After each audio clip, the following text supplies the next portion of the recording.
Stage 10 of the AfricaEcoRace sees the rally head to Vallée Blanche, then onto the famous Amajor Pass. Then more of Mauritania's breathtaking dunes before the special stage heads through the spectacular Hunuk Pass before concluding at the Izugi Pass. This 482-kilometer-long stage, with its 424 times sectored around Adjuch, offers some of the most spectacular scenery of the rally.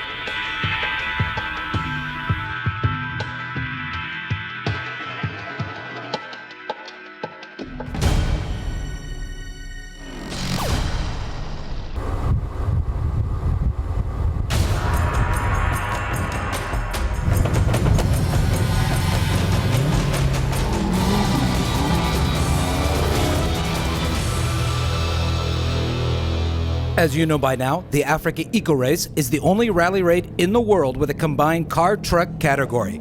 And today the trucks were on their game, and we'll come back to them a little later. Third yesterday and often in the top 10, Guillaume Guillemez finished fifth in the stage. But the Frenchman was furious at the finish line. He got stuck in the sand 4 different times. We were great with navigation. We were quick on the fast sections. And then we got a little greedy.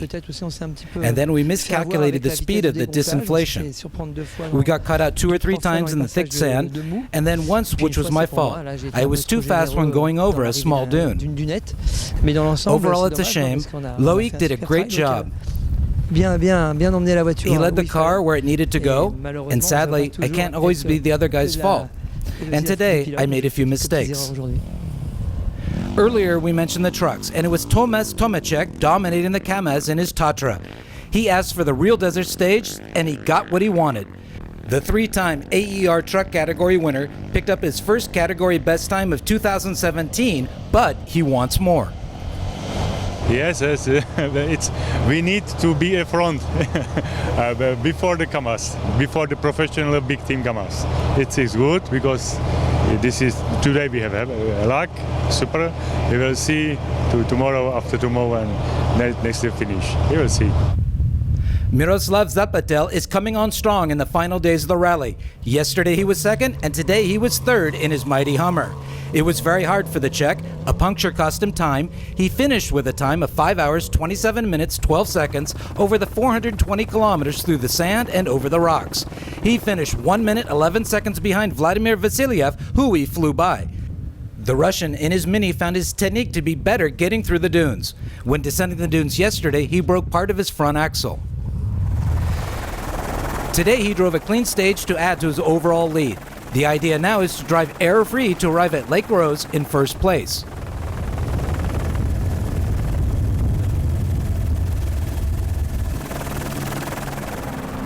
He experienced the joy of winning on the shore of Lake Rose 2 years ago. Jean-Antoine Sabatier takes his first stage win of the rally, nearly 16 minutes ahead of Vasilyev. Starting 7th, he passed 6 other cars to take the win. And the old diesel is now warmed up.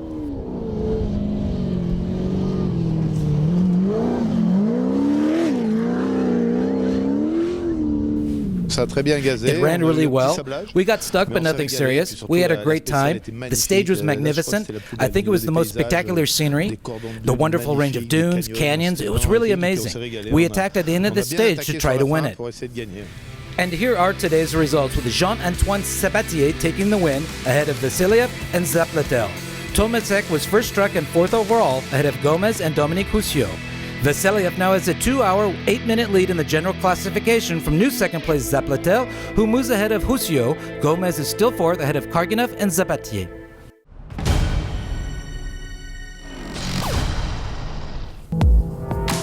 The AfricaEcoRace welcomes the experimental category reserved for hybrid vehicles. The Kamaz Master team decided to take up the challenge with a diesel-gas hybrid truck. Let's meet the man at the controls of this clean-burning mastodon. I am not a professional driver. I work for the largest gas company in the world, Gazprom. I am the spokesman. When we began our collaboration with Kamaz Master team, we decided to add our savoir-faire. We wanted to associate gas power with rally rating. We decided to work on the truck and build a gas-powered engine, and we are very proud of the result. There are several advantages, like reducing pollution output. For sure, there are differences between the two Kamaz Master team trucks. The number 403 gas power truck has advantages, especially when starting and when we set off. We are much faster than the others and even the other KAMAZ. However, the experience and talent of the other KAMAZ crew, Andrei Karginov with Andrei Mukiv and Dmitry Nikitin, greatly makes the difference. Our goal is to build other gas-powered vehicles. But for now, the most important thing is for us to concentrate on our rally and make it to Dakar. It is very complicated to build other vehicles because the regulations are very strict.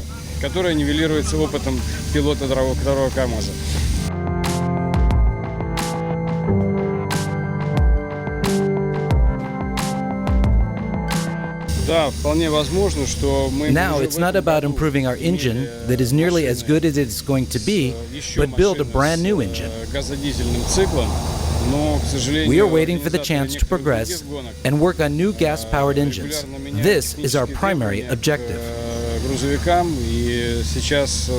And we are absolutely certain that we will have these new engines for our vehicles in the near future, and we are delighted and proud of this.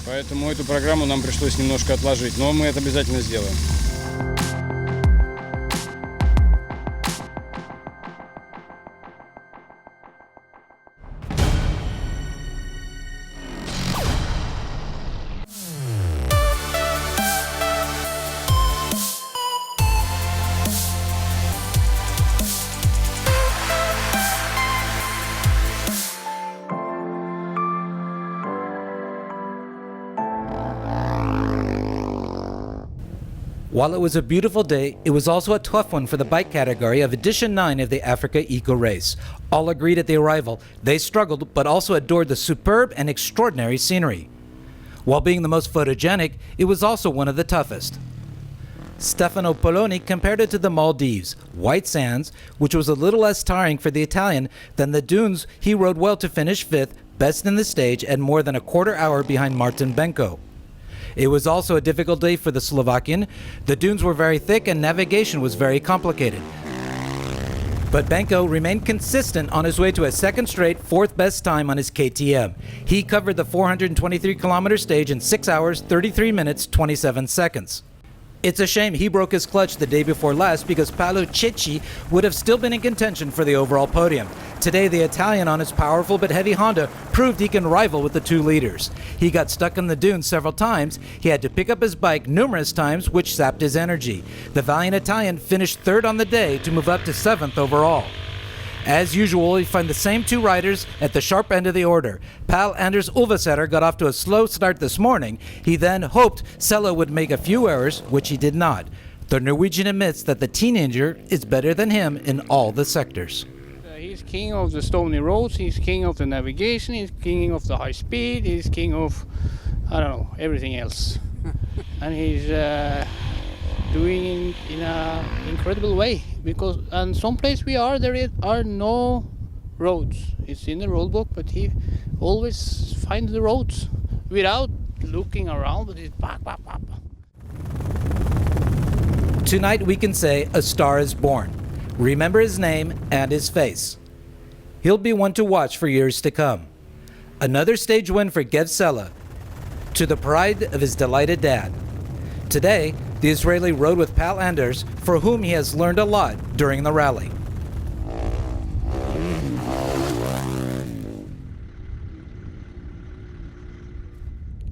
Paul is the master of the dunes. I have a lot to learn from him about how to ride in the dunes and navigation and all of this until I will be fast as him.